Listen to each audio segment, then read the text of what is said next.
দেশ বিদেশে বিনোদন অঙ্গনে নানা রঙিন খবর নিয়ে শুরু হলো দেশ শোবিজ। রঙিন দুনিয়ায় যাবতীয় খবর নিয়ে হাজির হয়েছি আমি কেয়া লস্কর। দর্শক, চলুন তাহলে শুরু করি আজকের দেশ শোবিজ। শুক্রবার 12 ডিসেম্বর দুপুরে রাজধানীর বিজয়নগরে বক্স কালভার্ট এলাকায় ত্রয়োদশ জাতীয় সংসদ নির্বাচনে ঢাকা ৮ আসনের স্বতন্ত্র প্রার্থী ও ইনকিলাব মঞ্চের মুখপাত্র শরীফ ওসমান হাদির উপর গুলি চালানো হয়। এই হামলার ঘটনায় ফুঁসছে গোটা দেশের মানুষ। সাধারণ মানুষের পাশাপাশি নিজেদের প্রতিক্রিয়া জানাচ্ছেন বিনোদন অঙ্গনের তারকারাও। বিস্তারিত সানজিদ আক্তারের রিপোর্টে। ত্রয়োদশ জাতীয় সংসদ নির্বাচনে ঢাকা ৮ আসনের স্বতন্ত্র প্রার্থী ও ইনকিলাব মঞ্চের মুখপাত্র শরীফ ওসমান হাদি গুলিবিদ্ধের ঘটনায় তোলপাড় সারা দেশ। গুরুতর আহত অবস্থায় তাকে ঢাকা মেডিকেল কলেজ হাসপাতালে ভর্তি করা হয়েছে। এই ঘটনায় উদ্বেগ প্রকাশ করেছেন সর্বশ্রেণী পেশা মানুষ, যেখানে বাদ যায়নি বিনোদন অঙ্গনের তারকারাও। জুলাইয়ের সাথে যদি গাদ্দারি করেন, আমার বাপেও আমার বাপ না, ঠিক আমার মা আমার মা না, আমার সন্তান আমার সন্তান না। দেশের রাজনৈতিক ইস্যুতে বরাবরের সরব অভিনেত্রী রুকায়া জাহান চমক। ওসমান হাদি গুলিবিদ্ধ হওয়ার ঘটনাতেও নীরব থাকেননি তিনি। সামাজিক যোগাযোগ মাধ্যমে নিজের অবস্থান ও অনুভূতি প্রকাশ করেছেন এই অভিনেত্রী। চমক লেখেন, হাদি হয়তো ফিরবে আরও জোরালো গর্জনে, আর যদি না ফেরে তার নামটাই হয়ে যাবে নতুন প্রজন্মের দ্রুত ঘোষণা। সঙ্গীত শিল্পী আসিফ আকবর লিখেছেন, ফিরে এসো প্রিয় ওসমান হাদি। তাশরিফ খান লিখেছেন, গুলি করে ইনসাফ হত্যা করা যায় না। অভিনেত্রী আজমেরি হক বাঁধন লিখেছেন, এটি কোনো বিচ্ছিন্ন ঘটনা নয়, এটি ব্যবস্থা। এই দেশে বেঁচে থাকার জন্য বাধ্যতা প্রয়োজন। ক্ষমতাকে প্রশ্ন করুন, পরিবর্তন দাবি করুন, নিরাপত্তা প্রত্যাখ্যান করুন এবং আপনি পিষ্ট হন। চলচ্চিত্র পরিচালক, প্রযোজক, চিত্রনাট্যকার, নাট্য নির্মাতা এবং সংস্কৃতি বিষয়ক মন্ত্রণালয়ের উপদেষ্টা মোস্তফা সরোয়ার ফারুকী লিখেছেন, গণহত্যার দায়ে কনভিক্টেড হাসিনা ভারতে বসে একের পর এক খুনের হুমকি দিচ্ছিল গত কিছুদিন ধরেই, আর আজকে গুলিবিদ্ধ হল ওসমান হাদি। এর আগে হাদি বহুবার ভারতীয় নম্বর থেকে খুনের হুমকি পেয়েছে। তিনি আরও লেখেন, আমরা এখনো নিশ্চিত জানি না কে বা কারা এটা ঘটিয়েছে। যারাই ঘটাক, এটার মূল্য তাদের দিতে হবে। গেট ওয়েলসন হাদি, গোটা দেশ তোমার সুস্থতার প্রার্থনায়। ওরা জানে না বিপ্লবী দেশ শেষ করা যায় না। শুক্রবার 12 ডিসেম্বর দুপুর 2:25 একটি মোটরসাইকেলে দুর্বৃত্তরা এসে হাদিকে লক্ষ্য করে গুলি ছোড়ে। এই ঘটনায় আইন শৃঙ্খলা রক্ষাকারী বাহিনীকে দ্রুত হামলায় জড়িতদের শনাক্ত করে আইনের আওতায় আনার কঠোর নির্দেশ দিয়েছেন অন্তর্বর্তী সরকার প্রধান উপদেষ্টা অধ্যাপক মোহাম্মদ ইউনূস। সানজিদ আক্তার, দেশ টিভি। বিশ্বের জনপ্রিয় ফুটবলার লিওনেল মেসি, তার আগমনে উন্মাদনায় মেতেছিল কলকাতা শহর। যুব ভারতী স্টেডিয়ামে পৌঁছালে জয়ধ্বনিতে উজ্জীবিত হয় ভক্তদের কণ্ঠস্বর। কিন্তু হঠাৎ করেই ভক্তরা চেয়ার ছুঁড়ে মারছেন মাঠের ভেতরে। এমন ক্ষোভ মেসির আগমনে প্রকাশ করলেন কেন ভক্তরা? বিস্তারিত জানাচ্ছেন ফরহাদ হোসেন। বিশ্বের জনপ্রিয় ফুটবলার লিওনেল মেসি শুধুমাত্র খেলার মাধ্যমেই জয় করে নিয়েছে শতকোটি ফুটবল প্রেমীদের মন। যে দেশে পা রাখেন এই ফুটবলের রাজা, সে দেশেই তার আগমনে জয়ধ্বনি হয় ভক্তদের কণ্ঠস্বর। 2011 সালে ভারতবর্ষে কলকাতার মাটিতে পা রেখেছিলেন জনপ্রিয় এই ফুটবলার। প্রায় 14 বছর পর আবারও আগমন হলো তার। এছাড়াও মেসি সফরসঙ্গী হয়ে কলকাতায় এসেছেন ইন্টার মায়ামির সতীর্থ, প্রিয় বন্ধু তথা উরুগুয়ের ফুটবলার লুইস সুয়ারেস ও আর্জেন্টিনার ফুটবলার রদ্রিগো ডি পল। শুক্রবার রাত 2:30টার সময় কলকাতায় বিমানবন্দরে এসে পৌঁছান মেসি। তাকে অভ্যর্থনা জানাতে এসেছিলেন বলিউড বাদশা শাহরুখ খান। জনপ্রিয় এই ফুটবলারকে স্বাগত জানাতে আগে থেকেই বহু সমর্থক বিমানবন্দরের সামনে জড়ো হয়েছিলেন। মেসি বেরোনো মাত্রই সমর্থকদের চিৎকার ও জয়ধ্বনিতে গমগম করছিল বিমানবন্দর চত্বর। তার ভারত সফরের নাম দেওয়া হয়েছে গোড ট্যুর অফ ইন্ডিয়া। কড়া নিরাপত্তার মধ্যে কার্গো গেট দিয়ে গাড়ি করে হোটেলের উদ্দেশ্যে রওনা হন মেসি। 14 বছর পর বিশ্বের অন্যতম সেরা খেলোয়াড়কে নিজেদের শহরে দেখে উৎসবে মেতেছেন ফুটবল প্রেমীরা। এদিকে শনিবার সকালে মিট অ্যান্ড গ্রিট পর্বে অংশগ্রহণ করে লিওনেল মেসি। সেখানে ভার্চুয়ালি নিজের মূর্তি উন্মোচন করেন। তারপরে আসেন যুব ভারতীতে। সেখানে উপস্থিত ছিলেন বলিউড সুপারস্টার শাহরুখ খান, মুখ্যমন্ত্রী মমতা বন্দ্যোপাধ্যায় এবং গৌরব গঙ্গোপাধ্যায় সহ আরও অনেকে।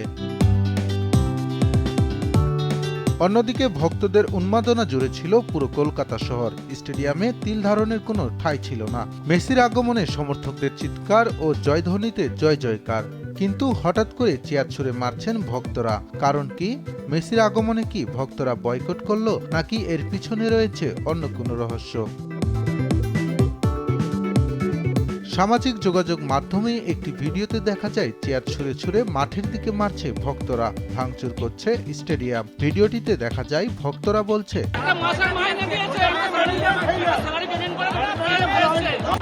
একটা বার দেখা যাচ্ছে না, স্ক্রিনে দেখাচ্ছে 2 মিনিটের জন্য, একবার মাঠের এদিকে আসলো না পর্যন্ত।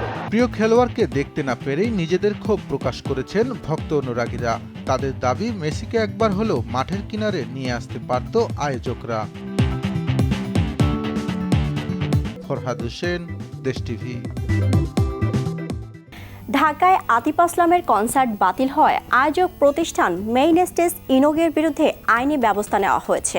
টিকিট ক্রেতাদের অর্থ ফেরত ও ক্ষমা প্রার্থনার দাবিতে আইনজীবী barrister Ahsan Bhuiyan legal notice পাঠিয়েছেন, যা কনসার্টের বিশৃঙ্খল পরিস্থিতি ও টিকিট বিক্রির স্বচ্ছতা নিয়ে প্রশ্ন তুলেছে। বিস্তারিত সানজিদ আক্তারের রিপোর্টে। ঢাকায় একের পর এক কনসার্ট বাতিল হওয়ার ধারাবাহিকতায় এবার স্থগিত হলো পাকিস্তানের জনপ্রিয় সঙ্গীত শিল্পী আতিফ আসলামের অনুষ্ঠান। 13 ডিসেম্বর ঢাকায় তার পারফর্ম করার কথা থাকলেও শেষ পর্যন্ত তা আর হচ্ছে না। সামাজিক মাধ্যমে বাংলাদেশি ভক্তদের উদ্দেশ্যে দুঃখ প্রকাশ করেছেন আতিফ আসলাম। এক পোস্টে তিনি লিখেছেন, প্রিয় বাংলাদেশি ভক্তরা, দুঃখের সঙ্গে জানাচ্ছি যে 13 ডিসেম্বর ঢাকায় আমার কনসার্টটি আর অনুষ্ঠিত হচ্ছে না, কারণ আয়োজক ও ম্যানেজমেন্ট দল প্রয়োজনীয় স্থানীয় অনুমতি, নিরাপত্তাজনিত ছাড়পত্র এবং লজিস্টিক সহ অন্যান্য আনুষ্ঠানিকতা সম্পন্ন করতে পারেনি।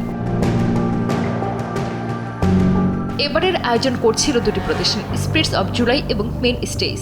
জানা যায় এই কনসার্ট আয়োজনের জন্য আয়োজকদের সর্বোচ্চ চেষ্টা থাকলেও নিরাপত্তা ঝুঁকি বিবেচনায় সরকারের অনুমতি মেলেনি। একটি নথি প্রক্রিয়াধীন থাকায় শেষ মুহূর্তে এসে বাধ্য হয়ে অনুষ্ঠানটি বাতিল করা হয়। এদিকে চলঘুরি নামে একটি টিকিটিং প্ল্যাটফর্মের মাধ্যমে 2,500 থেকে 9,000 টাকা দামে টিকিট বিক্রি হচ্ছিল। হঠাৎ কনসার্ট বাতিল হওয়ায় টিকিট ক্রেতাদের মধ্যে হতাশা দেখা দিয়েছে। ক্ষোভ জানান ভুক্তভোগীরা। অনেকে এখন রিফান্ডের অপেক্ষায়। সংশ্লিষ্টদের মতে শেষ মুহূর্তে অনুষ্ঠান ভেস্তে যাওয়ায় দর্শকরা আর্থিক ক্ষতির মুখে পড়তে পারেন, তৈরি হতে পারে বড় ধরনের অসন্তোষ। পাশাপাশি বারবার এ ধরনের আয়োজন বাতিল হওয়া বাংলাদেশের কনসার্ট শিল্পের আন্তর্জাতিক ভাবমূর্তিতেও বিরূপ প্রভাব ফেলতে পারে। তাদের এই ধারণাই সত্যি প্রমাণ হলো। আহসান ভূঁইয়া নামে একজন ভুক্তভোগী ফেসবুকে আইনি ব্যবস্থা নেবেন বলে জানিয়েছেন। তিনি বলেন, প্রয়োজনীয় সরকারি অনুমতি ছাড়া আতিফ আসলামের কনসার্টে টিকিট বিক্রি করার জন্য আমি মেইন স্টেজ ইনকর্পোরেটেড এবং এর সহ প্রতিষ্ঠাতা কাজী রাফসানকে আইনি নোটিশ পাঠিয়েছি। আমি আমার টিকিটের জন্য অর্থ ফেরত দাবি করেছি এবং সমস্ত ক্ষতিগ্রস্ত ক্রেতাদের পক্ষে বিষয়টি ভোক্তা অধিকার এবং সাইবার ক্রাইম কর্তৃপক্ষের কাছে পৌঁছে দিতে পারি।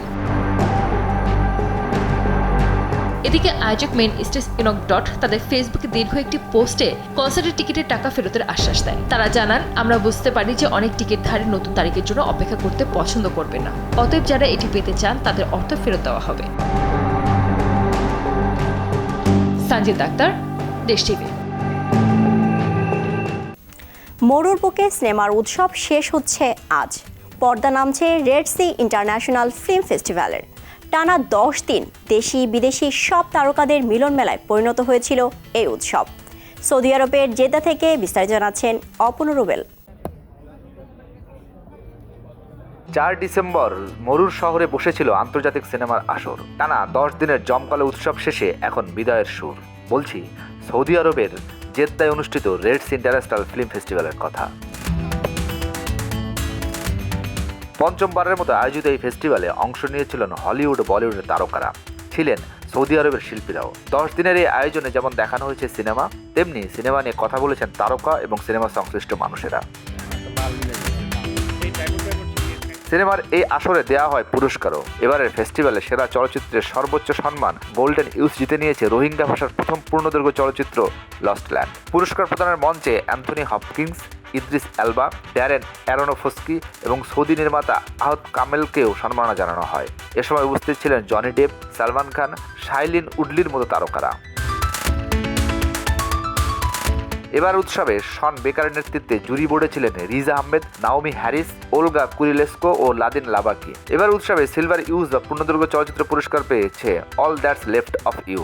এবং ইউস জুরি পুরস্কার পেয়েছে হিজড়া চলচ্চিত্রটি। ইউস সেরা চলচ্চিত্র পরিচালক হয়েছেন আমির ফকের এলদিন, সেরা চিত্রনাট্য হয়েছেন সিরিল অ্যারিস ও বেন ফাকি।